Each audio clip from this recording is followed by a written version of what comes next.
And welcome back to Who Would Win. Today's official Who Would Win. This comes to us from 8v8 Photo, who asked the question, who would win a fight? Terry McGinnis, Batman Beyond versus Katsuki Bakugo from My Hero Academia. I don't really see what the connection is, but then again, I do a lot of these that don't have a real connection. So, I don't know.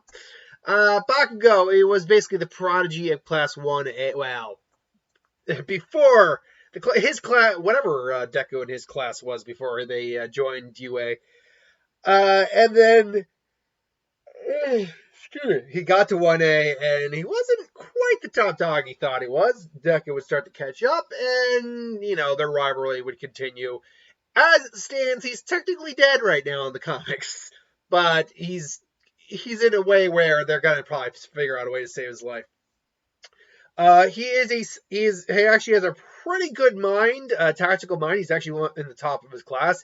He is a very much they describe. There are some who are designed for rescuing, and some who are like just the pure warriors. He's a pure warrior. This kid is definitely a fighter and can fight even without using his quirk. Of course, his quirk, mind you, is extremely versatile, being the explosion quirk, which combines his nitroglycerin sweat that he inherited from his mother with, I don't know what the quirk was with his dad, but it basically allows him to create sparks and explosions. So when you combine the two, he creates giant explosions from his hands. With his suit design, which are two giant grenades, he can store sweat into his gauntlets for one giant major explosion. He can increase his speed by basically continually using explosions. And he's capable of containing the explosion, not containing, compressing the explosion. That's it. Compressing the explosions into what he calls his AP shot, a more concentrated, more powerful blast, but with a smaller radius. He has basically like an AP scatter shot, which is basically multiple explosions. And in the most recent arc, he had this giant, mega ultimate like bomb attack unit kind of thing that he tried on Shigaraki, and probably might have killed him if Shigaraki hadn't been so amped up. But Bakugo is still a hothead. He still is prone to making mistakes, and it's kind of cost him his life at the moment. Terry McGinnis is the biological son, although illegitimate through Amanda Waller means, of Bruce Wayne, who ultimately became Batman.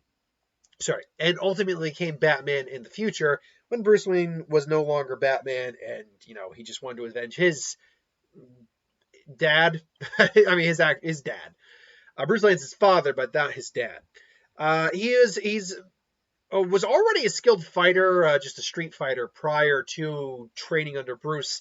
But afterwards, he actually gained a very good grasp on hand-to-hand combat.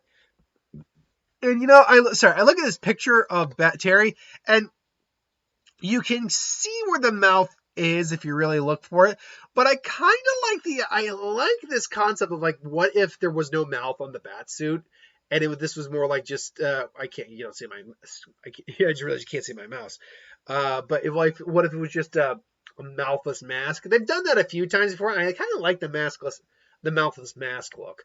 When Lucius Fox's son took over the mantle, he had a faceless or a mouthless mask. But anyway, no, but he became a very capable martial artist. He's actually always been pretty clever and street smart, and he's not bad certainly not bad tactically, not bad intelligence wise. Although he'll never be a Bruce Wayne. But really, his biggest strength comes from the Batsuit, which enhances his physicality tenfold. It's very durable, capable of withstanding gunfire, laser fire, which I'm guessing is what the guns in the future are. It's kind of what they look like. It can withstand pretty high-powered explosions from a considerable distance, or from a considerable range, close up or far. The suit isn't infallible, though. It's not going to take a missile to the face or anything like that. But Terry is capable of flying. He has jet boots. Obviously, he has an assortment of batarangs, including explosive, supersonic or hypersonic, electrified, just standard bolas, grappling hooks. He has wings on his batsuit to help him fly. He has got a stealth mode. He has got subsonics.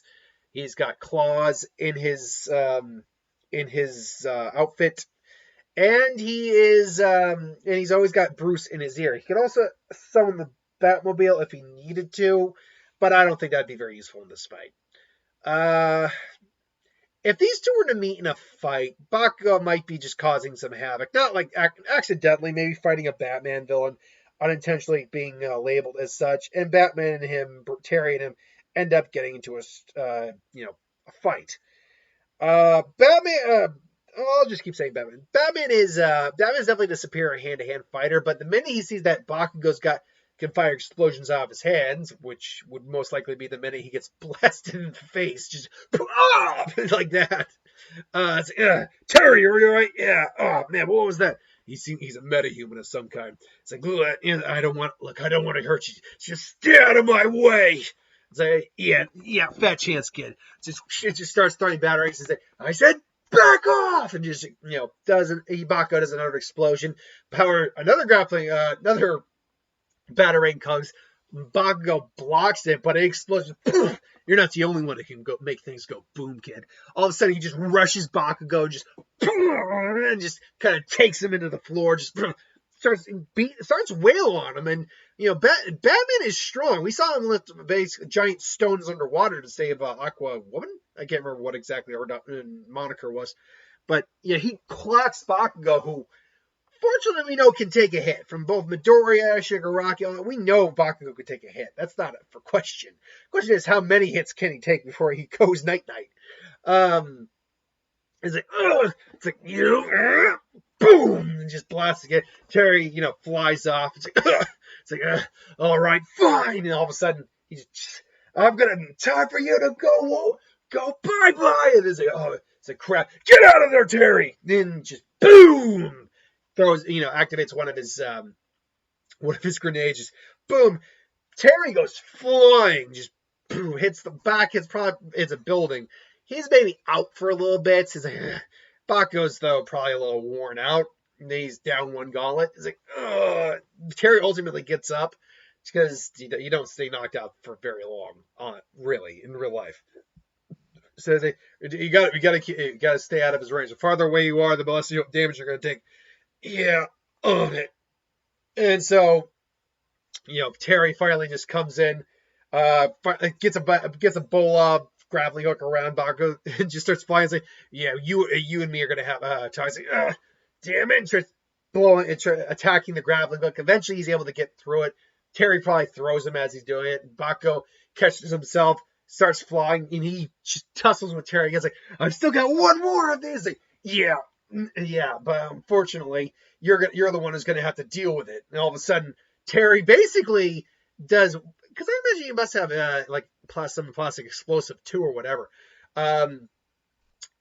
So he basically clogs it with either a batarang, plastic explosive, whatever, and Bakugo sees and like, what are you saying? You might have one more in the tank, but you're the one who's gonna deal with it. Pushes off of Bakugo with his jet boost. It just burns Bakugo's stomach as he pulls the pin and flies off. Bakugo is now like. And just has to blast off. He gets just effed up and just blown back and just hits the wall. Bakugo's now barely Meanwhile, Terry's still a little shaken and rattled, and his suit might even have some damage to it, but he ultimately walks over to him. It's like, it's over, kid. You think it's... oh, crap. It just starts to poof out of it. Boom. And all right, I got him, Bruce. Great. Bring in the Barbara. And so Bakugo loses the fight. So why do I think Batman Beyond Terry McGinnis wins? Well, he has better durability overall than Bakugo does. He can take Bakugo's damage a lot more than Bakugo can take Batman's damage. Terry McGinnis with the suit hits hard because of the amplifying nature of the suit. Not to mention that Bakugo does not have any resilience to explosions himself. He's just able to reduce it. If he does too many, his hands will hurt, will shake. He will not be able to really do much after a while.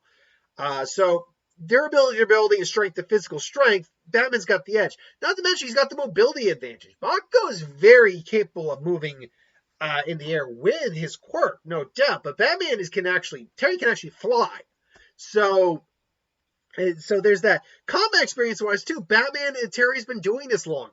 He's just got a longer repertoire, been fighting villains just like Bakugo has. Some of them are a bit more dangerous. Maybe not as dangerous as Shigaraki, but more dangerous than a lot of them. But there's also versatility. While Explosion is versatile in many ways, it's Batman. Terry's got stealth. He could easily hide from Bakugo, which I didn't even bring up in the fight. He's got subsonics, which can easily just blow out his eardrums. He's got multiple types of batarangs. He can, like I said, fly. He's got enhanced strength. He's got bolas, grappling us. He's got a lot more under his repertoire than Bakugo does. But beyond that, too, he's also got Bruce to guide him in his ear to help him out if need be. So the only time Terry could really be in trouble is if Bakugo got more or less a point blank range off with either one or both of his gauntlets, or if this were like in the final war arc where he had that massive F-off explosion that he did. But that'd be the only time Terry could legitimately lose or at least be in a lot of trouble. But Terry is smart enough to know when to get the hell out of somewhere, and his suit can take a lot of damage. So even though Bakugo is very strong and very capable, I would probably give this to Terry ultimately. But that is just my opinion. Let me know in the comments below what you think, and if you agree or disagree. Till then, thanks for watching. I hope you enjoyed, and I'll see you folks for the next one. How's it going?